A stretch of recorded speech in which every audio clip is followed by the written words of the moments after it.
Yamaha just pulled the wraps off its first proper electric performance scooter for India. The Aerox E launched today at 2,81,600 rupees, ex-showroom Delhi. It brings the sporty DNA of the petrol-powered Aerox 155 into a fully electric package.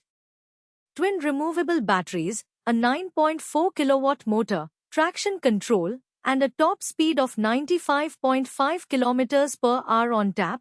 This is Yamaha's most serious electric scooter yet. But at that price, does it actually make sense against the competition?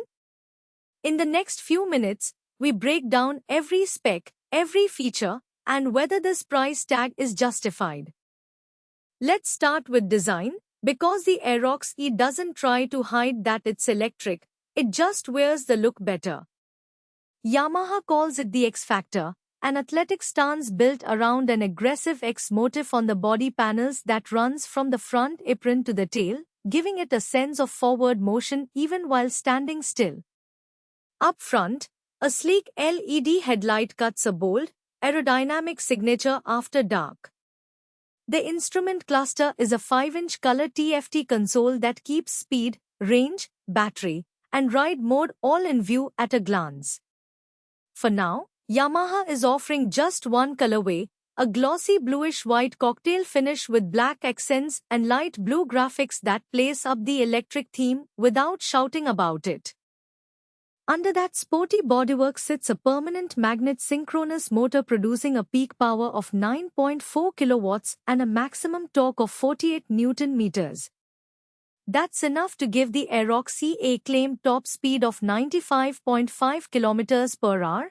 Though Yamaha notes that figure is achieved unladen, and only with both power mode and power boost engaged together.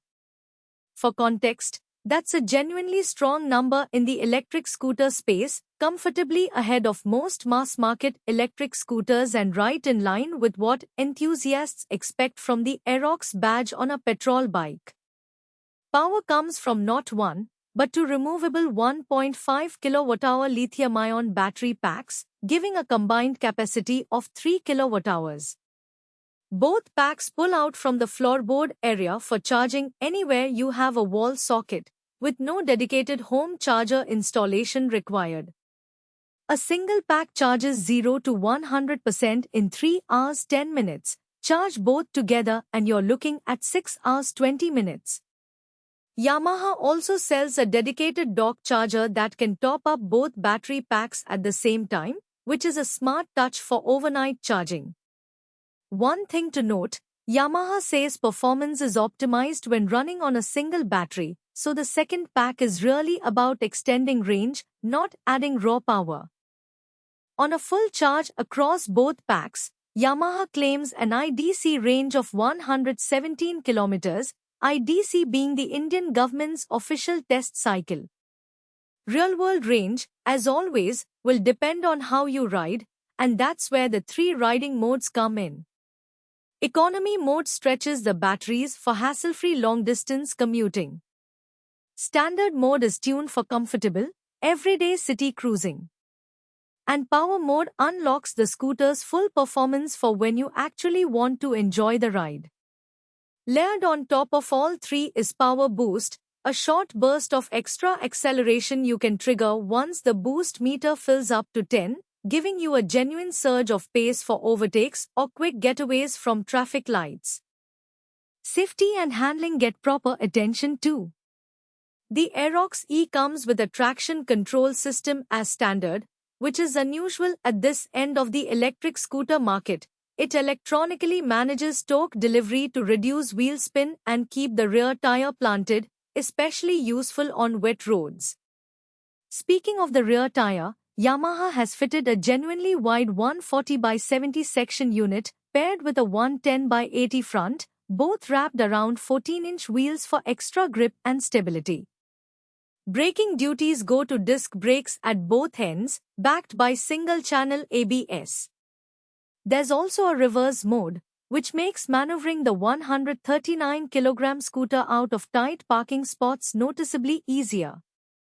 On the connectivity front, The Aerox C pairs with Yamaha's ViConnect app over Bluetooth, bringing turn-by-turn navigation directly onto that TFT console, along with call and SMS alerts so you don't have to keep reaching for your phone mid-ride. It also gets a smart key with answer back function. Press a button on the fob, and the scooter flashes its blinkers and sounds a buzzer to help you spot it in a crowded parking lot. Keyless ignition is standard as well, rounding out a feature set that genuinely feels a class above typical electric scooters in this segment. In terms of size, the Aerox C measures 1980 mm in length, 700 mm in width, and 1150 mm in height, riding on a 1360 mm wheelbase. Curb weight comes in at 139 kilograms, which is on the heavier side for a scooter, though that's typical for electric models carrying twin battery packs. Comfort hasn't been ignored either. Yamaha has given it a versatile two-level seat design that improves both rider and pillion movement, making it easier to get comfortable whether you're commuting solo or riding two up. Now, the number that matters most, pricing. The Yamaha Aerox C launches at 2,81,600 rupees, ex-showroom Delhi, positioning it firmly at the premium end of the electric scooter market.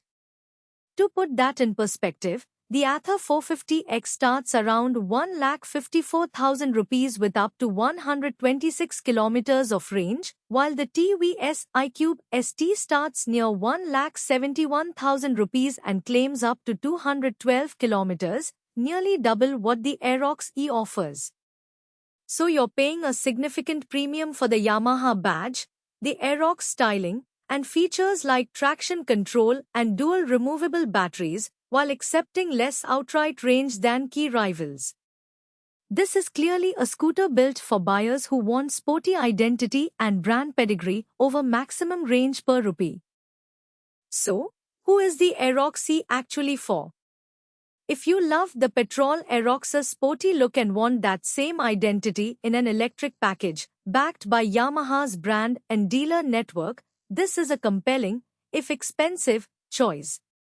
If outright range and value are your priority, the TVS iQube ST is hard to ignore at a lower price with nearly double the range. Bookings are open now on Yamaha's website, with the scooter available in a single bluish-white cocktail colorway. Would you pay a premium for the Yamaha badge and Aerox styling, or take the extra range elsewhere? Let me know in the comments, and if this breakdown helped, hit subscribe for more EV launch coverage.